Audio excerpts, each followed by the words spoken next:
Hello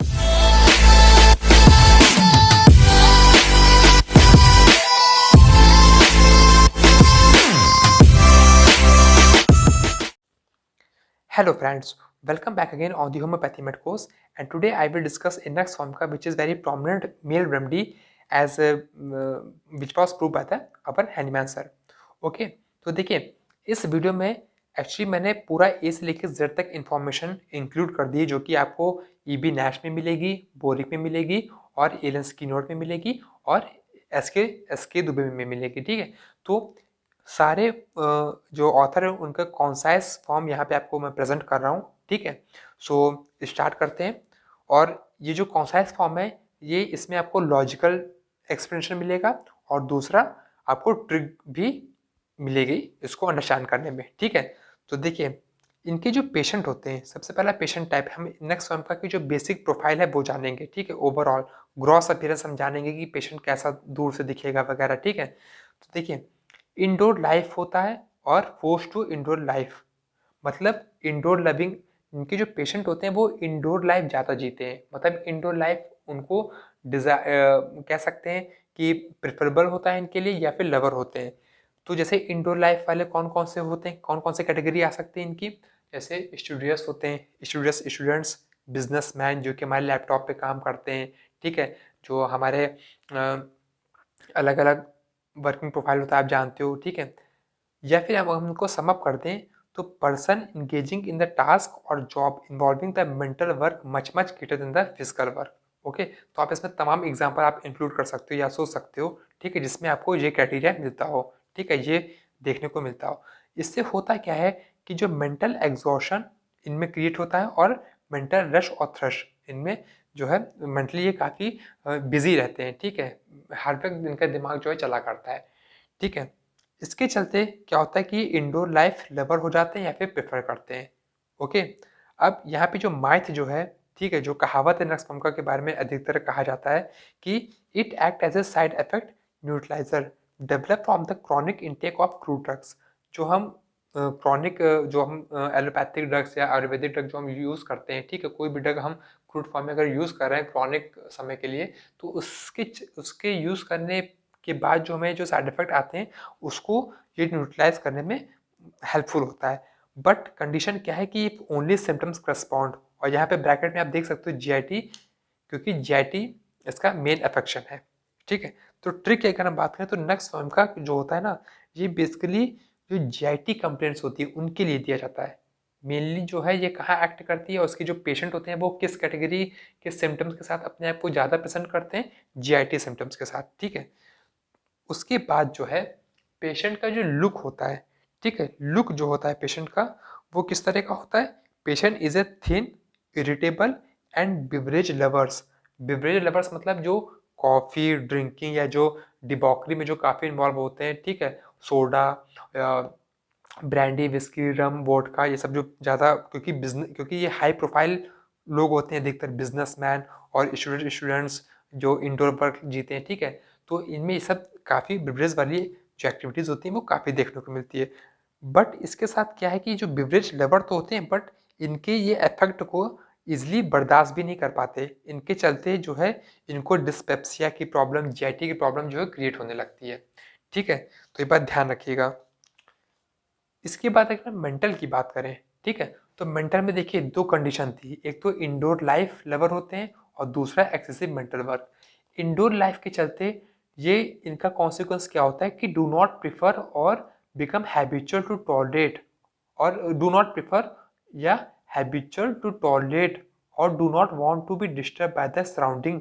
मतलब क्योंकि indoor life है तो ये एक्सटर्नल सराउंडिंग में जो हमारे डिस्टर्बेंस होते हैं जैसे नॉइस की और मतलब डिस्टर्बेंस जो हमारे बाहर जब आप निकलते हो एज कम्पेयर टू रूम, तो आपको एक सेंस ऑफ डिस्टर्बेंस महसूस होता है। ठीक है, वो किसी भी फॉर्म में हो सकता है, चाहे विजुअल, चाहे ऑडिटरी के फॉर्म में, किसी भी फॉर्म में।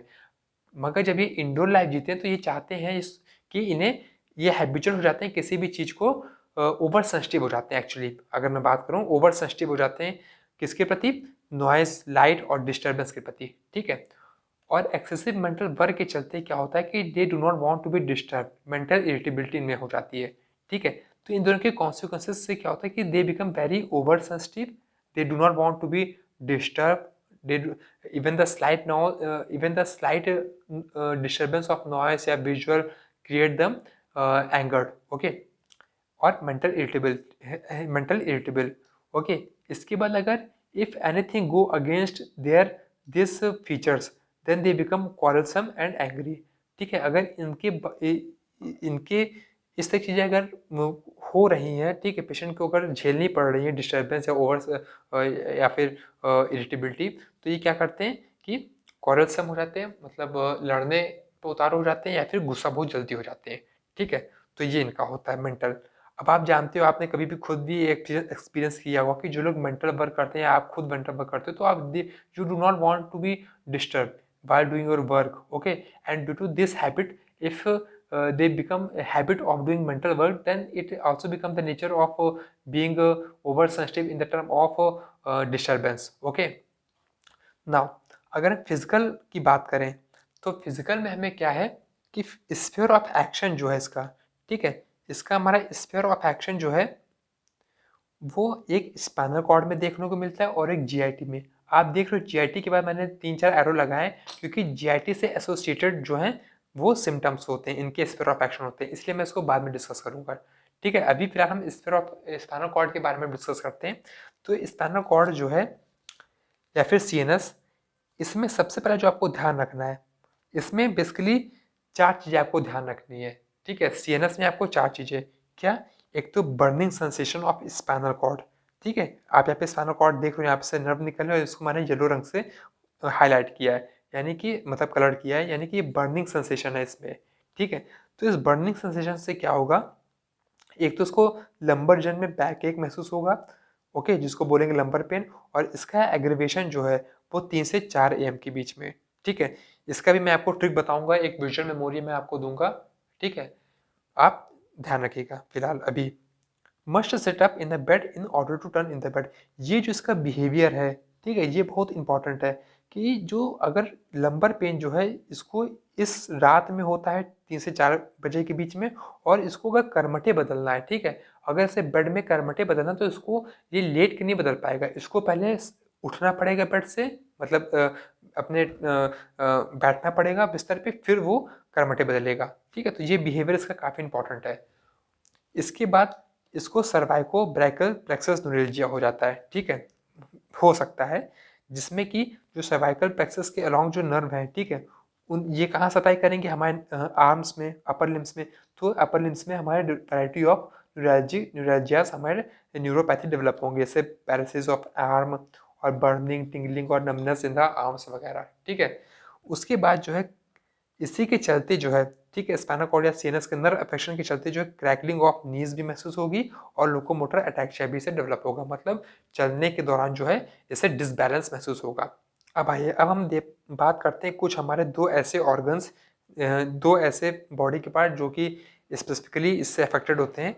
कौन सा, एक तो हमारा हेड, ठीक है, हेड में हेड जो होता है नेक्स्ट पंप का, वो कैसे होता है, वो ऑसिपिटल रीजन का होता है। और दूसरा क्या फीचर है इसमें हेड में नक्सॉनका का, कि उसे वर्टिको होगा विद अनकॉन्शियसनेस। अगर वर्टाइगो के साथ अगर अनकॉन्शियसनेस हो रहा है तो ये हमारे नक्सॉनका जो है वो हम दी जाएगी। मतलब जैसे वर्टिको जब हमारा होता है तो बेसिकली हमें बस चक्कर आता है, मगर हमारा कॉन्शियस लेवल जो है वो कायम रहता है। बट नक्सॉनका का जो वर्टाइगो है, it is attended with unconsciousness, okay, person जो है वो बेहोश हो जाएगा चक्कर आने के साथ। उसके बाद जो है इसको हेडेक फ्रॉम द सनसाइन या फिर सन स्ट्रोक कहेंगे, जो कि नक्सॉनका में देखा जाता है, ओके। तो यहाँ पे आप पिक के फॉर्म में देख सकते हो, ठीक है, the bright sun is sucking the energy of this man, okay. उसके बाद अगर हम आइज की बात करें तो आइज जो है, क्योंकि हमारा पेशेंट ओवर सेंसिटिव है, ठीक है, तो उसे फोटोफोबिया भी होगा, और उसके बाद आई मसल्स में इनकोऑर्डिनेशन महसूस होगा, जैसे आई मसल्स में ट्विचिंग, ट्रम्बलिंग वगैरह, ठीक है, ये सब देखने को मिल सकता है पेशेंट में नक्सॉनका के। उसके बाद जो है अगर हम ईएनटी पोर्शन की बात करें, ईयर, नोज और थ्रोट, तो ईयर में जो है इसको कैरेक्टरिस्टिक फीचर देखने को मिलता है क्या, कि उसे ड्राई इचिंगनेस महसूस होती है स्ट्यूशन ट्यूब में, और क्योंकि पेशेंट ओवर सेंसिटिव है इसलिए auditory acuteness, okay, auditory acuteness and photophobia दोनों are due to the over sensitiveness of a patient. Okay, तो यहाँ पे अगर कोई कंप्लेन करता है कि हमें कानों में खुजली होती है और उसका जो कान जो है वो ड्राई है, तो यू कैन गिव हिम और गिव द पेशेंट दिस नक्सवाम का। ओके, अगर हम नोज़ की बात करें तो नोज़ में जो है ड्यू टू ड्राइनेस या कोल्डनेस, अगर पेशेंट जो है अपने आप को ऐसे इन्वायरमेंट में एक्सपोज कर रहा है जो कि सूखा है और थोड़ा ठंडा ठंडा भरा है, ठीक है, तो उसमें क्या होगा कि उसकी जो नाक जो है वो ब्लॉक हो जाएगी, stuffing of a nose in the night. और ये कब देखने को मिलेगा? अधिकतर नाइट में, जिसका एग्रीवेशन जो है वो नाइट से है, नाइट में होगा और इंडोर या बाहर, अंदर या बाहर दोनों जो है उसे ये प्रॉब्लम महसूस होती रहेगी। और स्टफिंगनेस प्लस एरिड डिस्चार्ज, नोज भरी रहने के साथ साथ उसको नेजल डिस्चार्ज भी होगा, ठीक है। तो नोज में तीन चीज़ें आपको याद रखनी है। एक तो यहाँ पे जो आप कलर कोडिंग देख रहे हो, यहाँ पे जो मैंने डॉट्स बनाया है ये ड्रॉप है एक्चुअली नोज ब्लीडिंग के, तो यानी कि एपिस्टैक्सिस उसको होगा और stuffingness of a nose and stuffingness plus acrid discharge. तो ये तीन चीज़ जो है वो हमारे नोज में देखने को मिलता है। थ्रोट में अगर हम बात करें तो सिंपल है, स्क्रैपिंग, मतलब कुछ उसे फंसा महसूस होगा और कंस्ट्रिक्टिव फीलिंग, ठीक है। अब आइए, अब हम देखते हैं जीआईटी के बारे में, जो कि इसका मेन जो है इसका एक्शन है नेक्सोनका का, ठीक है। तो देखिए जीआईटी में बेसिकली क्या है, हम पूरे माउथ से लेके एनस तक जाएंगे। तो माउथ में जो है सबसे पहले क्या है, माउथ में ब्लडी सलाइवा विद एप्थस, एप्थस होगा और उसमें ब्लडी सलाइवा होगा, ठीक है, ये हो गया। Anterior tongue is clear but posterior is covered, ठीक है, तो ये आप पिक के फॉर्म में देख सकते हो यहाँ पे। इसके बाद टूथ एक की अगर हम बात करें तो जिसका एग्रीवेशन जो है वो कोल्ड थिंग से है, चाहे वो कोल्ड खाना हो या फिर लिक्विड चीजें हो, ठीक है। स्टमक की बात करें तो स्टमक में हमारा जितनी भी चीजें होंगी, चाहे वो गैस बनने की समस्या हो, चाहे वो पेन हो, चाहे वो ग्रम्बलिंग हो, ठीक है, ये सब जो है लेट इफेक्ट है, मतलब खाना खाने की कुछ देर बाद इन सब की हैपनिंग होगी। इन सब का जो अकरेंस है वो खाना खाने की देर बाद होगा, तुरंत नहीं होगा, ठीक है। अगर प्रॉब्लम अगर तुरंत होती है then that medicine will be kali bromicum और anything else can be, okay. But अगर कुछ देर बाद हो रही है, ठीक है, तो ये हमारा जो मेडिसिन होगी वो नेक्सॉन का होगी। अब इसमें देखिए लेट इफेक्ट ऑफ क्या क्या हो सकता है, लेट अफेक्शन क्या हो सकता है, पहला फ्लैटुलेंसी की, गैस की समस्या, अगर गैस खाना खाने कुछ देर बाद बन रही है, ठीक है, या फिर weight plus stone feeling in the stomach after eating, खाना खाने कुछ देर बाद जो है पर्सन को पेट में दर्द हो रहा है उसकी समस्या, प्रेशर और फीलिंग या bruised feeling in the abdomen, या फिर एब्डोमेन में उसको उसका सेंसिटिवनेस उसकी बढ़ जा रही है, ठीक है। तो खाना खाने के कुछ देर बाद अगर ये तीनों चीज़ें हो रही हैं then we can think about nux vom का। उसके बाद जो है weakness in the abdominal ring, अगर एब्डोमिनल रिंग में भी, अगर एब्डोमिनल पोर्शन में जो है उसको वीकनेस महसूस होती है तो वहाँ पे भी इसका स्पीड ऑफ एक्शन होता है। सेंसेशन की अगर हम बात करें, पेशेंट को जीआईटी में कैसा सेंसेशन होता है, सबसे पहले उसको नोजियाटिक फीलिंग महसूस होगी, sour eructations, dyspepsia from the beverages as I told you earlier, okay.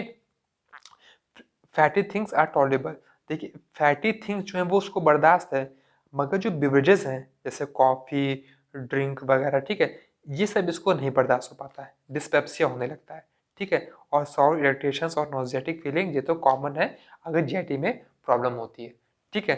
तो ये आपको ध्यान रखना है क्योंकि ये fatty things are tolerable nux vom का, ये fatty things are not tolerable then it will be pulsatilla, ठीक है। अब हम बात करते हैं रेक्टम की।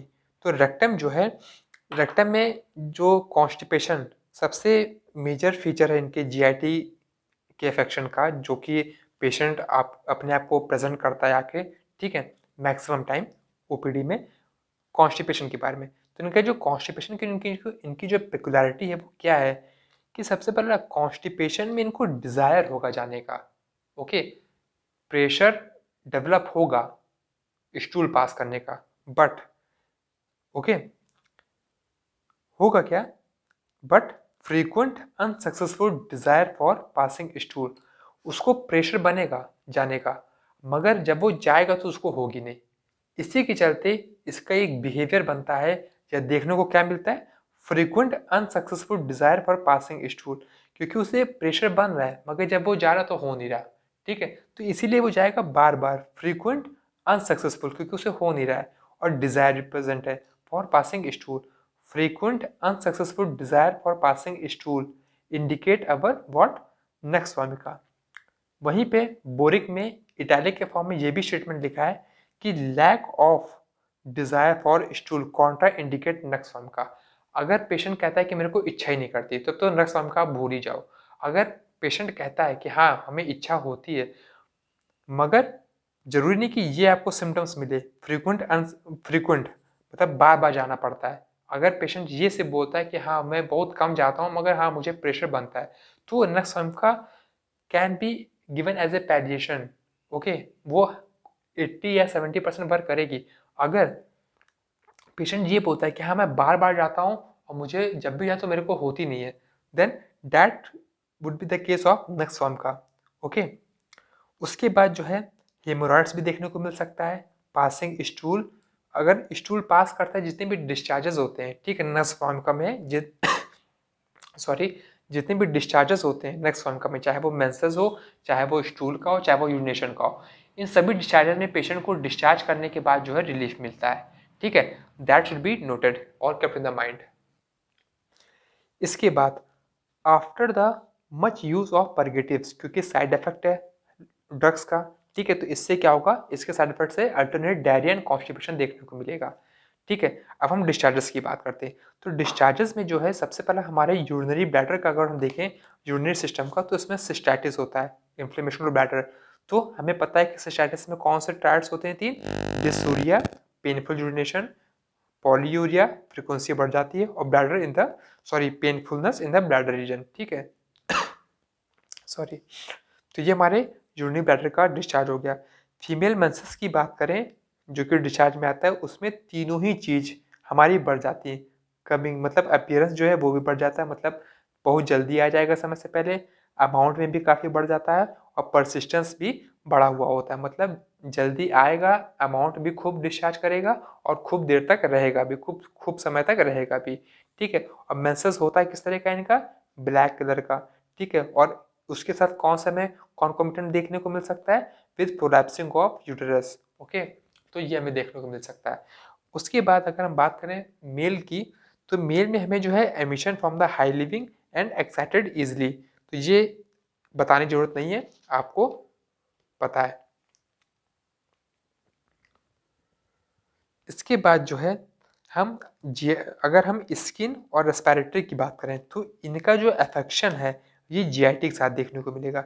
अगर स्किन में हॉट बर्निंग सेंसेशन है but yet feel chilly, so uncovering absent है, मतलब अगर पेशेंट को गर्मी, उसकी स्किन जो है वो काफ़ी हॉट है मगर स्टिल पेशेंट फील चिली, अपने आप को ठंडक महसूस कर रहा है, और ठंडक महसूस कर रहा है इसीलिए जो है पेशेंट जो है वो अनकवरिंग नहीं करेगा कपड़ों की। ठीक है, तो ये, और उसके बाद urticaria, skin affection having urticaria and this symptoms attended with GIT symptoms. ठीक है, तो हम नेक्स्ट वन का दे सकते हैं। इसी तरह अगर जीआईटी की कंप्लेंट मौजूद है और रेस्पिरेटरी में हमें क्या देखने को मिल रहा है, एस्थमेटिक या ऑपरेस्ट ब्रीथिंग, तो हम नेक्स्ट वन का दे सकते हैं। या फिर जीआईटी, रेस्पिरेटरी और हेडेक तीनों में देखने को मिल रहा है, तो डेफिनेटली नेक्स्ट वन का हम दे सकते हैं। ठीक है, इसके बाद हम फीवर की बात करें तो नेक्स्ट का जो फीवर होता है काफ़ी इसमें स्पेशल टाइप का होता है। तो जैसे फीवर वर्सेस टाइम का, सॉरी, टेम्परेचर वर्सेस टाइम का अगर हम ग्राफ बनाएं, तो हमें ये जो होती है, ये फीवर इसमें चढ़ता है, इसमें फीवर अटेंड हो जाता है, मतलब रहता है, और इसमें फीवर उतरता है। तो जब फीवर चढ़ता है तो यानी कि बॉडी का टेम्परेचर बढ़ रहा है। ठीक है, बॉडी का टेम्परेचर जब बढ़ रहा है तो इसमें होता क्या है कि पर्सन को चिलनेस महसूस होती है, ठंडक महसूस होती है। ठीक है, जब चढ़ जाता है ठंडक महसूस होती है, जब फीवर चढ़ जाता है तो पर्सन नॉर्मल हो जाता है। ठीक है, उसके बाद जब बुखार या फीवर जब उतरता है तो उसका टेम्परेचर जो है डाउन होता है, और पर्सन को स्वेटिंग वगैरह जो है, पसीना निकलता है, ये सब। ठीक है, तो देखिए इसमें जो इसका जो फीवर है, ये पोर्शन आप देख रहे हो ए, जो कि मैंने ब्लू से हाईलाइट किया है, मतलब इसकी जो, और फीवर को मैंने ब्लू कलर से लिखा भी, यानी कि कोड स्टेज जो है फीवर का, ये डोमिनेट करता है, जिसमें ए वाले हिस्से में क्या देखने को मिलेगा आपको, bluishness of nails, fingers and aching in the limbs and gastric derangement. मतलब ठंड के साथ साथ उसको जो है उसकी, क्योंकि ब्लड वेसल्स हमारी जो है वो कॉन्स्ट्रिक्ट करेंगी टेम्परेचर को कंजर्व करने के लिए, ठीक है, हीट को कंजर्व करने के लिए, जिसके चलते जो क्या हुआ, ब्लूइशनेस ऑफ नेल, मतलब नेल्स और फिंगर्स हमारी जो है वो साइनोस टाइप की हमारी हो जाएंगी, और aching in the limbs and gastric derangement, ठीक है। और यहाँ पे आप देख रहे हो मैंने कैप बना के रखा है, ये कवरिंग का साइन है, मतलब हर एक स्टेज में जो है पेशेंट जो है वो अपने आप को कवर रखेगा, because patient is so very very chilly, ठीक है। इसके बाद जो है हम स्लीप की बात करें तो स्लीप वर्सेस जो मैंने ये बनाया है टाइम का या ड्यूरेशन का, तो आप देख रहे हो कि जैसे जैसे जो पर्सन इवनिंग, ये इवनिंग का साइन जहाँ आया, ठीक है, तो इवनिंग में जो है इसको इरेसिस्टिबल डिज़ायर होती है स्लीप की, स्लीप इसकी बढ़ जाती है और नाइट तक बढ़ते बढ़ते जो है सडनली जो मिड नाइट होता है 3 से 4 बजे का, उसमें उसकी नींद खुल जाती है, ठीक है। इसमें यहाँ पे नींद खुल जाएगी और तभी जो है पर्सन को वहाँ पे क्या होगा, बैक एक, लंबर पेन, ठीक है, उसको वहाँ पे महसूस होगा और पर्सन जो है वो उठ के बिस्तर से उठ के जो है अपने कर्मठे बदलेगा। ओके, तो ये हो गया। अब जो है अब हम बात करते हैं इनकी मोडालिटी की, ठीक है। तो मोडालिटी में अगर हम देखें तो पर्सन को किन किन चीज़ों से प्रॉब्लम हो रही है, मेंटल वर्क से, ठीक है, मॉर्निंग से, क्योंकि पेशेंट जो है वो चिली है, तो मॉर्निंग और नाइट में टेम्परेचर जो है जनरली जो है लो रहता है, ठीक है, तो मॉर्निंग या फिर कोल्ड से या इवनिंग से फ्रॉम द बेवरेजेस मैंने बताया आपको, और अनकवरिंग से, अगर पर्सन जो है कोई भी फैक्टर जो कि पर्सन का टेम्परेचर डाउन कर रहा हो या फिर मेंटल एक्सर्शन करवा रहा हो, तो वो फैक्टर जो है पर्सन को इरिटेट करेंगे, ठीक है। और एमुलेशन कैसे हो रहा है, उसको रेस्ट से, ठीक है, तो एमुलेशन जो है रेस्ट से हो रहा है, तो यानी कि हम जो जो भी प्रॉब्लम आएगी, ठीक है, उसमें अगर नक्स वमका दे रहे हैं तो कहा यह जाता है कि नक्स वमका जो है it acts better during the resting condition, जब पेशेंट सोने जा रहा होता है या रेस्ट कर रहा होता है, अगर उस टाइम में हम नक्स वमका को देते हैं तो उसका अफेक्शन जो है वो काफ़ी बड़ा हुआ होता है एज़ कम्पेयर टू तब जब अगर हम मेडिसिन खाने के बाद भी अगर पर्सन बिजी है काम करने में या वो अनरेस्टफुल है उस केस में, ठीक है। So this is all about nux vomica का। अगर आपको स्टिल कोई डाउट है तो आप मेरे कमेंट सेक्शन में पूछ सकते हैं